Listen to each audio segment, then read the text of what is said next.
పాడే ఉంటే మీ చోకని వచ్చి చేసేవాడు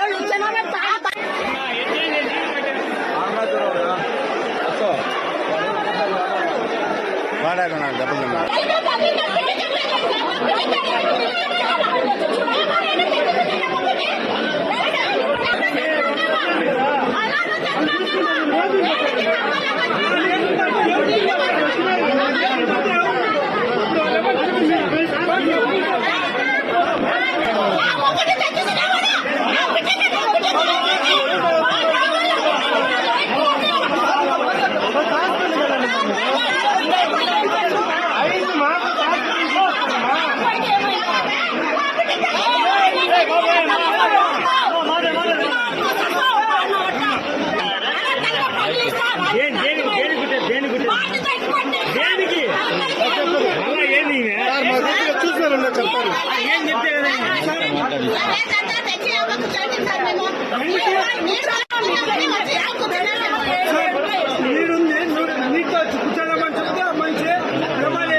గవర్నమెంట్ జాబే.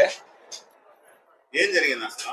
సార్ బిడ్డను నేను ఆడ కూర్చుని తిని సార్, ఆడ కూర్చుండేప్పుడు బిడ్డ వచ్చి నిల్చున్నాడే నీ కింద కూర్చుని తిని వాళ్ళు పెద్దనైన వయసు మంచి వచ్చి బిడ్డని సైబడి ఇచ్చి ఇట్లా ఇచ్చేసి అట్టబాక్స్ తెచ్చి పెడతారు. నా దగ్గర చెప్తే నీ బిడ్డని తొడుగు పోతానే నువ్వు ఎందుకు ఈడేస్తావే అట్టని చెప్పేసి నీ అడిగి తిని అందరూ జాడాలు వేసిరి ఏమి ఇప్పుడు చేసి నీ బిడ్డని అట్టని వాడు అది దెబ్బలు తగిన వాళ్ళ వాడు చెప్తారు నీ బిడ్డని ఏం చేసిరే అటని. నా బిడ్డని ఏదైనా చేస్తే నా కోపం ద్వారా వస్తుంది నీ అడుగుతాను నీ అడుగుతాను అంటే నేను చెప్తాను. నేను మొన్నే అందరూ చేసేది తోసి బిడ్డ వచ్చి జలప్రసాద కింద వచ్చి పడిపోయినాడు. పడిన నా కోపం వేసి నీ బాటిల్ ఎత్తి కొట్టేసింది. కెమెరా కావాలంటే మీరు చెక్ చేసుకుంటా సార్.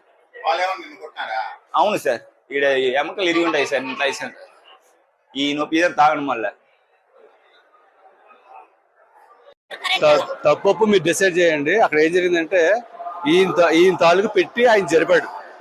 ఆ పెట్టే వస్తువు ఏదైతే ఉందో వస్తువు జరిపాడు. జస్ట్ ఈయన అడిగాడు నా వస్తువు ఎందుకు జరిపోయా అని అడిగాడు.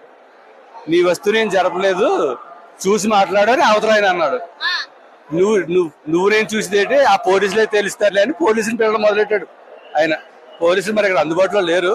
ఈ పోలీసులు వచ్చే లోపు ఆ అవతల వాళ్ళు ఎవరైతే ఉన్నారో అందరూ వచ్చి మనల్ని మ్యాన్ హ్యాండిల్ చేయడం స్టార్ట్ చేశారు. ఎప్పుడైతే స్టార్ట్ చేశారో ఆయన కూడా హ్యాండిల్ చేయడం మొదలు. ఇంక ఒకటే చేతిలో వాటర్ బాటిల్ ఉంది, ఒక షాట్, అక్కడితో క్లోజ్. తర్వాత ఆయన్నే కొట్టడం స్టార్ట్ చేశారు. ఇంకా అంతే, జనం అంతా ఏకమైపోయారు. ఇంకా అక్కడైతే జరిగింది అదండి.